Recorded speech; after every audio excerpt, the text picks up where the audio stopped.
Proud 106. I'm here with H.E.R. Hey. This is so exciting. Let's take in this black girl magic real quick, okay? So talk to me about Coachella. Like, what was that about? Like, that experience? I was just saying Coachella was crazy. It was definitely first weekend was definitely like super intense. A little bit of anxiety going, but I was really excited about it. Yeah. What I did not prepare for was the wind on the stage. Like my hair was like all up in my face, and the crowd was dope. Definitely showed me a lot of love, and people were raving about the show. But of course, I know what it could be, you know. Right. So second weekend was a lot better. I had a lot of fun, and still with technical issues and stuff, we just had a great time, and I think that's what Coachella is about. So Absolutely. it was good. How was the energy from like weekend 1 and 2? I think I felt it more. I feel like it was the same, but I felt it more the second weekend since we were able to go on time. There was all these technical issues the first time. So second time we went on time, and it was crazy. Yeah. Like What they made were it crazy? singing every word. They were singing every single word and screaming every chance they got. So yeah. How does felt that the make energy. you feel when they're doing that? It's dope because it's just like it adds to our energy on stage. I feed off of it, but it feels like they're with me, you know, and we have that connection there. But it just, I have a great time on stage, you know, so the fact that people are having a good time in the audience just adds to the energy. Absolutely. What would you say, like, out of all the festivals you've done, which one has been your favorite so far? I can't say which one's been my favorite. I don't even know. Coachella is definitely up there, but I've done so many different festivals, and everyone is different. You know, every single one is different, so I can't even say. So for Coachella, how do you prepare for Coachella? I feel like that's such a huge like festival to prepare for. Yeah, it is. Yeah. Rehearsals. I mean, you know, taking advice from other people who've done it. I don't even know. Like, it's just a mental thing. Like, we're about to do Coachella. You kind of can't like put that kind of pressure on yourself though to like be on point. But it was fun. So how do you release yourself from like that anxiety that you're gonna have before you get on stage? Well, I drink tea, and you know, I think I'm just gonna have a good time. Like, that's really what it is. Like, just have a good time. That's what people want to see. Do you have mentors that kind of help you prepare for it? Yeah, my manager's my mentor, definitely. You know, MBK Entertainment, they've had so many different amazing artists, from Alicia Keys to Elle Varner and K. Michelle, Brandy, you know, all these, Tyrese Gibson, all these amazing R&B artists that I look up to. And, you know, they've experienced this so many times as far as with their artists. And it's just nice to have that foundation of people who have done this before, even though it's a different way, it's a different thing. It kind of feels like the first time for them, but they know what they're doing, you know. Absolutely. So it's fun. It's fun, and it's my family, so we have a good time, and they just give me these pep talks that remind me, like, you're exactly where you're supposed to be. Oof, I love that. Yeah. So you performed a new song. How was that? I did. Was that your first time I don't know. performing it? Did you see it? How was it to you? I thought I mean, everything you do, I think you walk on water. So. Oh, thank you. No, it was cool. It's always scary kind of premiering new music, but it's something I really felt heavily. I just wrote the song a few weeks ago, so something that's been on my mind and on my heart. So I felt the need to share it, and that's really where I was at. It wasn't so much of a reaction thing, but just all right, I'm just giving this because I need to. Absolutely. I love that. What about, take us back to when you realized or when you found out that you were Grammy nominated artist. Where were you? Like, what were you doing? So I was actually on tour. I was on my headlining tour, and I was actually really sick. I was telling you, I've experienced like the worst, like, sore throat, almost losing my voice on tour. And I had went to the doctor and stuff, and I had a show in Houston. Pushed through it. The next morning I was trying to get rest, and I overslept through the announcements, but my manager called everybody and was like, oh, come to the room, we have to cancel the tour, you know, something's wrong. And I'm thinking, like, what's happening? Like, I didn't know what was here. Right. No, I didn't know what was happening. So we all got together in this room, and he was like, oh, we have to cancel the tour because you did something. And I said, what did I do?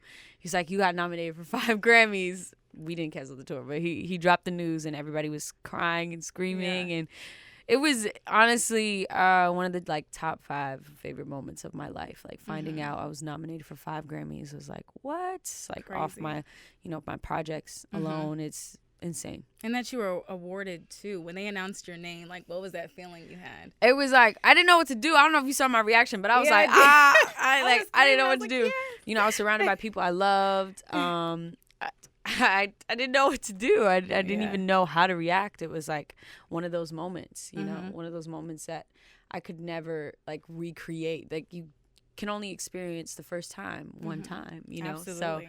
So, it was just special. It was very, very special. And going up on stage and BTS giving me my award, like crazy. Yeah, I didn't even know what to say, but thank you to my family and my management team, everybody that's been a part of it. So I brought them up on stage, and it was our moment. I felt like it needed to be our moment, not just mine. And something for the Bay Area. That's where you're from, right? Yeah. What is your go-to? Like, what do you do when you're back at home? My mom cooks Filipino food, and we just chill. That's like my decompression time when I go back home. We sit, you know, me and my sister, we hang out, and yeah. What is there to do out there? Because I've never been there before in my life. So to the Bay? You've never been to the Bay? No. Oh, I mean, that's kind of hard because I'm from there, you know, like that's my home. I mean, the Bay has a lot of culture, a lot of art, a lot of creative people. You can go to Six Flags, which is in Vallejo, where I'm from. You can go to Berkeley, and it's like a vibe, and there's all these great restaurants, and there's art everywhere, and like hippies. And San Francisco, obviously, is like an amazing city with, I don't know, just so much culture. I mean, to me, the Bay has the best food, so eat when you go to the Bay. Yes, that's how I feel. I'm from Chicago, so all we do is eat. Yeah. All right. Oh, I like JJ's. Okay. JJ's fish and chicken. Yes. That's my spot when I go to Chicago. Yeah. All right. So let's see. Why don't you follow people on IG? That's a good question. Well, I started my Instagram just to keep people updated on what I'm doing, and I don't really be keeping up like that. I keep up with what's going on, but I don't know. Like people be getting in their feelings, you know what I'm saying? Like unfollow, follow, like all that. No. I guess sometimes it can be a distraction. We tend to like look into people's lives too much, and sometimes it's not really what their life is. You know, I think sometimes it's we get caught up in this fake reality. You know, so I don't know. Maybe it's just a way for me to keep focused. That is a good, because I feel like I follow too many people sometimes, and I'm just like, all right, this is overwhelming. I need to hide all you guys. But then you wake up and you're like scrolling, and then before you go to bed, you're scrolling. When you get any second, you're just scrolling and for scrolling, no reason. You know, and it's just like, I don't know. Who do you check on anyone's page? Like, do you have a go-to page that like inspires you? Maybe, I mean, there's several pages like that inspire me. I think Will Smith is like hilarious on Instagram. Like he posts really, really fun, like, John Mayer, who actually is always like in my comments, and he came to my show, my set at Coachella, which is really dope. I've looked up to him for so long, like my entire childhood. You know, I love John Mayer, so it's people like that, and even Janet, like people that show me so much love. I'm always like on their page. And Janet came to your show in Coachella? Yeah, no, John Mayer. Oh, okay. Janet Jackson came to my show at Coco in London when I went on tour in London, in Europe, and she wanted to come see me, and you know, she told me that, you know, she listens to my music all the time, and it's just insane. You know, people I look up to that I'm inspired by are now coming to my shows. And, right. What is that conversation like? Like, what do you say to Janet? I don't even know. I mean, it was cool. You know, it's not like I don't know. She's just a sweet person, and it's just extremely talented, and somebody I look up to. And our conversation was dope. You know, she was, when everybody left the room and it wasn't like awkward and everybody wasn't like act natural. You know, like then it was cool. So it was all good. I told her about the time like I spoke to Michael Jackson on the phone when I was like 11 years old through Rodney Jerkins, and we were just sharing stories, and yeah, it was cool. I love that. What would you say is your Mount Rushmore female R&B artist? That's tough, because I look up to so many different artists. I don't think there's like one that's like, or like four. You say like a top four. Top four? I really can't give you a top four. Like, I love Aretha Franklin, but I love Gladys Knight. I love Roberta Flack. I love Alicia Keys. I love Janet Jackson. There's just too many to name. Whitney Houston. I don't know. I can't give you the answer. Yeah, like, can you really give a top four R&B art? Like, think back, you know, there's just too many. Yeah. Alicia Keys, she inspires you, right? I think I read something on that. You said Alicia Keys was Absolutely. how She's you Lauryn Hill. How could you forget? But absolutely. What was that song that really got you going with like Alicia Keys? Like what song would you say stuck I out to wouldn't you the say it most? was a specific song. I would say Diary was probably like, Oof, yes. but As I Am was also my favorite album. Mm-hmm. But it wasn't like a one song thing. If I Ain't Got Okay. You was definitely a song that I absolutely love. But just the whole vibe, the fact that she played piano and sang, somebody I looked up to because I play instruments and I sing, and there you don't see that, you know, much in R&B females. So I looked up to her in that way. Absolutely love that. Do you have a go-to song that you sing to in the shower? You want to know the funniest thing? I don't even really be singing in the shower. What? It's crazy. Like, people who don't sing, I feel like are the people that sing in the shower the most. But I'm That's like me. a thinker. I'm like a person who thinks in the shower. I'm not really like singing in the shower I'll type be like, person. who runs the world? Anything Beyonce. Anything Beyonce. Okay, related. all right. Who do you see yourself collaborating with in the near future? There's a lot of people I really want to collaborate with. I really want to do like old and new. You know, I want to work with Stevie Wonder really badly. That would be amazing. Yeah, that conversation is happening. You know, Yes. so never know.